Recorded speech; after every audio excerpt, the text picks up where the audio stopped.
अंबेडकर जयंती पर पूरे प्रदेश में बड़े बड़े कार्यक्रम संपन्न हुए। इससे ठीक 5 दिन पहले भारतीय जनता पार्टी की योगी सरकार ने दलित महापुरुषों के सम्मान में स्मारकों के सौंदर्यीकरण के लिए 403 करोड़ रुपए आवंटित किए हैं। लेकिन 14 अप्रैल यानी कि अंबेडकर जयंती के दिन ठीक एक दिन बाद ऐसे किस अभियान की शुरुआत कर भाजपा ने अपने कदम आगे बढ़ा दिए हैं जो समाजवादी पार्टी के लिए 2027 के विधानसभा चुनाव में बहुत बड़ा मुसीबत बन सकता है। दलित बस्तियों में जाकर बीजेपी आखिरकार कौन सा ट्रम्प कार्ड खेलने जा रही है, दिखाएंगे इंडिया जंक्शन के इस स्पेशल रिपोर्ट में। 14 अप्रैल को अंबेडकर जयंती संपन्न हो चुकी है। इसी के साथ भारतीय जनता पार्टी ने 2027 के विधानसभा चुनाव को लेकर एक ऐसा कदम भी आगे बढ़ा दिया है जो अखिलेश की पिछड़ा, दलित और अल्पसंख्यक यानी कि पीडीए फॉर्मूले पर भारी पड़ सकता है।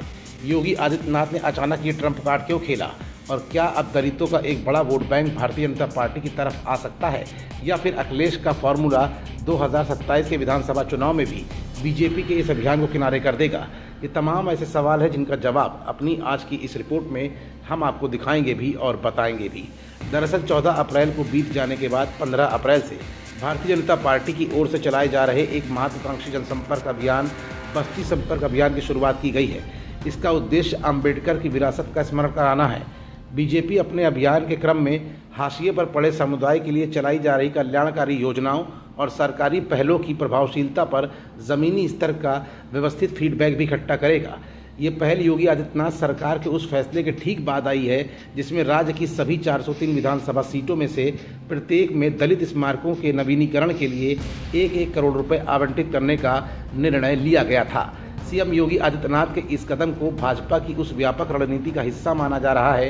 इसके तहत वो एससी मतदाताओं के बीच अपनी पहुंच को और भी ज़्यादा मजबूत करना चाहती है। साथ ही अगले साल होने वाले बेहद अहम विधानसभा चुनावों से पहले समाजवादी पार्टी कांग्रेस गठबंधन के पिछड़ा, दलित, अल्पसंख्यक पीडीए नैरेटिव का मुकाबला करना भी इस संपर्क अभियान का एक मुख्य उद्देश्य है। पार्टी सूत्रों के मुताबिक बीजेपी के एससी मोर्चा को इस अभियान की अगुवाई करने का जिम्मा सौंपा गया है, जिसमें बूथ स्तर पर लोगों को जुड़ने पर विशेष जोर दिया जाएगा। सवर्ण और एससी दोनों समुदाय के नेताओं से बनी टीमें विभिन्न जिलों में दलित बाहुल्य इलाकों का दौरा करेंगी। टीमें वहां के निवासियों से सीधे बातचीत करेंगी।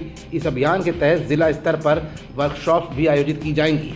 इनका उद्देश्य हाशिए पर पड़े समूहों के लिए चलाई जा रही कल्याणकारी योजनाओं के बारे में जागरूकता फैलाना होगा।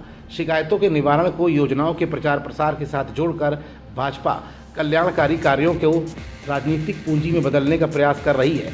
पार्टी के अंदरूनी सूत्रों की माने तो इस पहल का मकसद ज़मीनी स्तर पर विपक्ष का मुकाबला करना होगा।